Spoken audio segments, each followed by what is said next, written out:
ஓம் ஈஸ்வரா குருதேவா. அம்மா பாடுறார். சாமி சர்க்குருதேவர் அருளார். குருவிடத்தின் அருள் சக்தியார். துருவ நட்சத்திரத்தின் பேரருள் பேரொளி நாங்கள் பெற அருள்வாய் ஈஸ்வரா.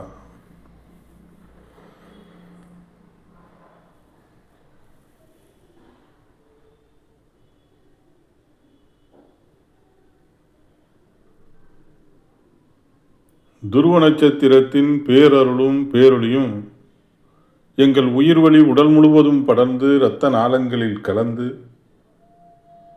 இரத்த நாளங்களில் உள்ள ஜீவ ஆன்மாக்கள் ஜீவனுக்கள் அனைத்தும் பெற அருள்வாய் ஈஸ்வரா.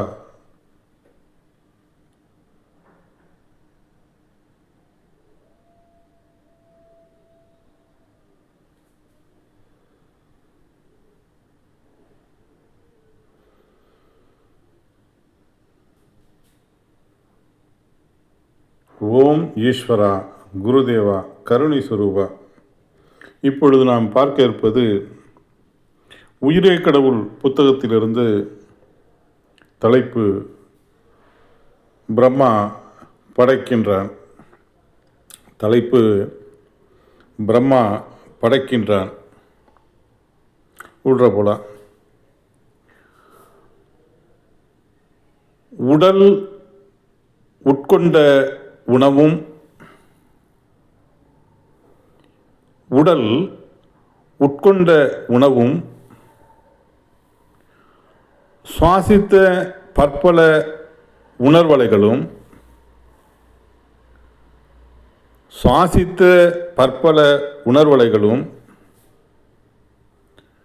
இரத்தத்தில் கலந்து இரத்தம்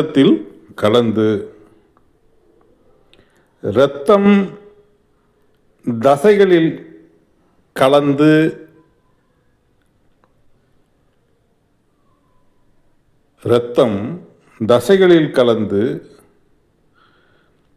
வெப்பத்தினால் அணு திசுக்களாக உருபெற்று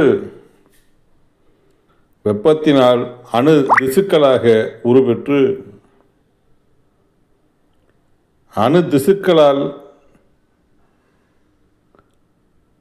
உடலாக உருபெறச் செய்யும் நிகழ்ச்சியே பிரம்மா என்றருளினார். அணு திசுக்களால் உடலாக உருபெறச் செய்யும் நிகழ்ச்சியே பிரம்மா என்று அருளினார். மீண்டும் ஒரு வாட்டி படிச்சிடுறேன். உடல் உட்கொண்ட உணவும் சுவாசித்த பற்பல உணர்வலைகளும் இரத்தத்தில் கலந்து இரத்தம் தசைகளில் கலந்து வெப்பத்தினால் அணு திசுக்களாக உருபெற்று அணு திசுக்களால் உடலாக உருபெறச் செய்யும் நிகழ்ச்சியே பிரம்மா என்று என்றருளினார். இந்த அளவில் ஞானகுரு என்று அழைக்கப்படுகின்ற மாமகரிஷி வேணுகோபால சுவாமிகள் இதை நிறைவு செய்து கொள்கின்றார்கள். அப்புறங்க இப்போதாங்க விஷயமே இருக்கேன். ஏன் இது முக்கியமான பகுதி அப்படின்னு நான் சொல்லிகிட்டே இருக்கேன் அப்படின்னு சொன்னால், அதாவது விஷ்ணு காக்கின்றான், பிரம்மா படைக்கின்றான், சிவன் அழிக்கின்றான் என்ற தலைப்பு இது. இந்த தலைப்பு தனித்தனியாக வருது. இப்போ பிரம்மா படைக்கின்றான் என்ற நிலையை பார்த்தோம். இதில் சாமி அதை எப்படி இந்த உடலில் இந்த நிகழ்ச்சி நடக்குது அப்படிங்கிறத மிக தெளிவாக சொல்கிறாங்க. இப்போ பிரம்மம்னா என்ன, பிரம்மானா என்ன அப்படிங்கிறது நம்ம தெரிஞ்சுக்கணும்.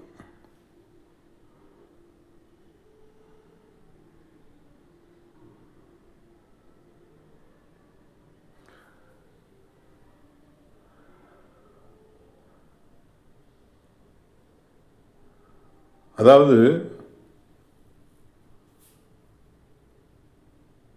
ஆதியில் ஆவியாக இருந்த ஆற்றல்கள் மேகங்களாக மாறி, மேகங்கள் தூசுகளாக மாறி, தூசுகள் நுண்ணுணுக்களாக மாறி இப்படி வரும் இல்லையா? அப்படியே அந்த நுண்ணணுக்கள் பற்பல குணங்களின் உணர்வலைகளாக மாறி இப்படி சொல்லுவாங்க. அப்படியே சொல்லுவாங்க இல்லைப்பா, அதை அப்படியே காட்சியாக பார்த்தவங்க சாமி. அதை அப்படியே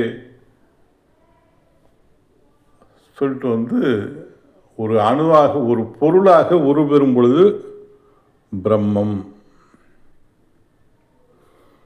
அதை இன்னும் நல்லா சொல்கிறேன் பாருங்களேன். ஆதியில் ஆவியாக இருந்த ஆற்றல்கள் ஆதிசக்தி, அந்த ஆற்றல்கள் மேகங்களாக மாறி, மேகங்கள் தூசுகளாக மாறி, தூசுகள் ஈர்ப்பு காந்த நுண்ணணுக்களாக மாறி, ஈர்ப்பு காந்த நுண்ணணுக்கள் அதன் தன் ஈர்ப்பில் பற்பல குணங்கள் கொண்ட ஆற்றல்களை சேர்த்துக்கொண்டு பற்பல குணங்களின் உணர்வலைகளாக மாறி, ஒன்றுடன் ஒன்று கலந்ததால் நீராக மாறி, நீர் ஆவியாக மாறி, இவ்வாறே ஒன்றுடன் ஒன்று கலந்ததால் வெப்பமாகும் காந்த நுண்ணணுக்கள், ஒன்றுடன் ஒன்று கலந்ததால் அமிலமாக கரைக்கும் அணுக்களும், ஈர்க்கும் காந்த அணுக்களும், பொறிகளை உருவாக்கும் உணர்வலைகளும் கண்ணுக்கு புலப்படாத நிலையில் அணுக்களாக அலைகளாக பேரண்டத்தில் உருவெற்று பரவிய பேராற்றல்கள் பற்பல குணங்களின் நுண்ணணுக்களாக உருபெறச் செய்ய காரணமாக இருந்த நிகழ்ச்சிகளே பரபிரம்மம். பற்பல உணர்வலைகள் குவிந்து ஒன்று சேர்ந்து ஒரு பொருளாக உருபெறச் செய்யும் நிகழ்ச்சி பிரம்மம். இப்போ பிரம்மா படைக்கின்றான் என்றால் பிரம்மான்னு சொல்லக்குள்ள என்ன அங்கே அப்படிங்கிறத நம்ம முக்கியமாக பார்க்கணும். அப்போ பிரம்மாங்கன்னா யாருங்க?